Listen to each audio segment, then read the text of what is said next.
I now want to go for some more analysis on this incredible day when it comes to Middle East diplomacy and global strategic affairs. I'm joined now by Michael Shoebridge, Strategic Analysis Australia. He's a director of that organisation, joins me live from Canberra as well. Michael, your top-of-the-head assessment of this dramatic intervention we heard about today from Donald Trump. Chris, I don't think it's going to happen because 2 million Palestinians aren't going to happily leave Gaza, and the Arab states and Egypt are not going to welcome them in while Donald Trump turns the Gaza territory into some economic nirvana.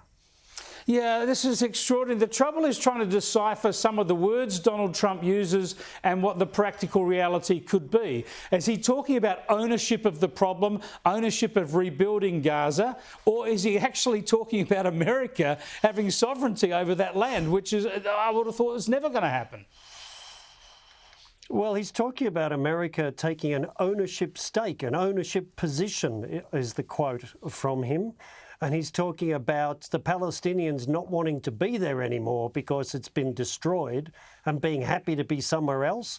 And he even hoped that the King of Jordan and the general in Egypt would open their hearts and their lands to Palestinians. That is not going to happen.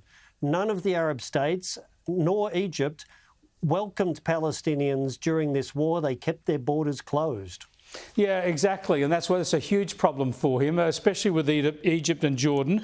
But what he's also talking about rebuilding it and having a revitalised economy there, a Riviera of the Mediterranean, or of that part of the Mediterranean. But so if he's doing that, presumably he's thinking that the Palestinians, some would stay, or many who would go away during the rebuilding would come back. Is there any opportunity for a realistic approach along that front?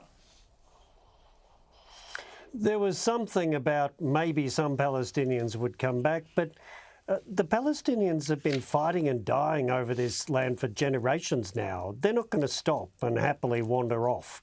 The good thing about this is there's some US intent to help provide security in Gaza and stop Hamas being in control, some will to be involved in reconstruction, and there are new ideas needed on that because the UN and the regional states have failed. But this idea really treats Gaza like a real estate opportunity. It's not that.